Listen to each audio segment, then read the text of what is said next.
Bienvenue sur France 7, il est 15h, nous sommes le vendredi 25 juin 2032. Un pic de température a été atteint aujourd'hui avec 50 degrés.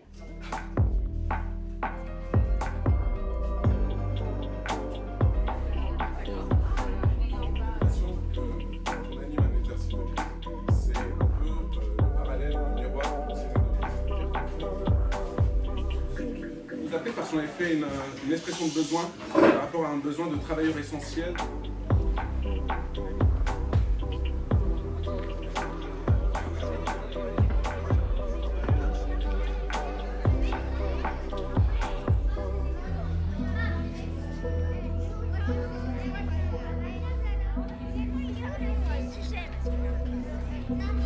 Les tunnels sont des lieux particulièrement intéressants parce qu'ils sont naturellement rafraîchis. Ils sont stables en température toute l'année. Ce n'est pas une diminution de quelques degrés par rapport à l'extérieur, c'est qu'il fait à peu près 20 degrés toute l'année à l'intérieur.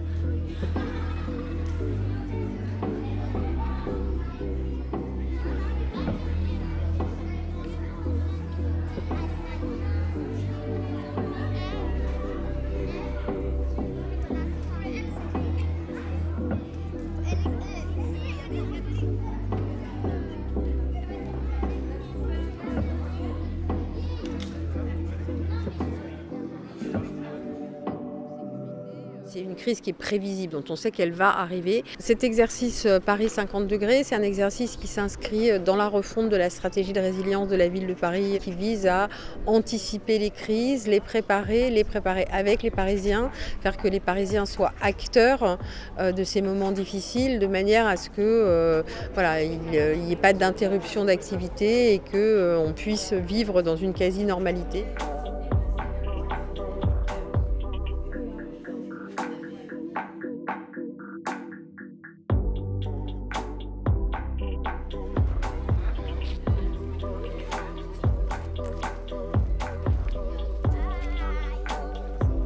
Le but ensuite, c'est de créer des sous-événements, comme l'arrivée des pompiers ici, pour gérer des problématiques qu'on pourrait avoir dans des lieux refuges, comme du monoxyde de carbone. Donc là, on va voir les pompiers qui arrivent ici avec des bonbonnes de gaz, qui peuvent intervenir dans les meilleures conditions pour faire une levée de doute ici de monoxyde de carbone, pour être sûr que le lieu refuge est un lieu refuge viable pour des enfants ou des personnes âgées.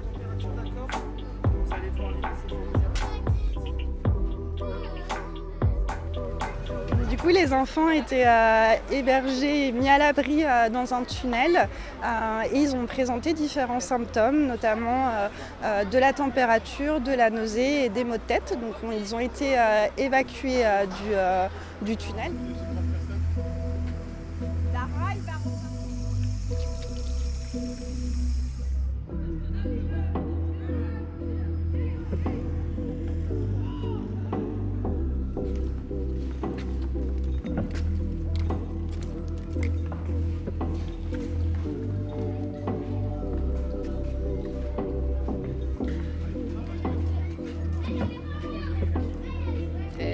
The fact of the matter is that climate change is here, it's here to stay.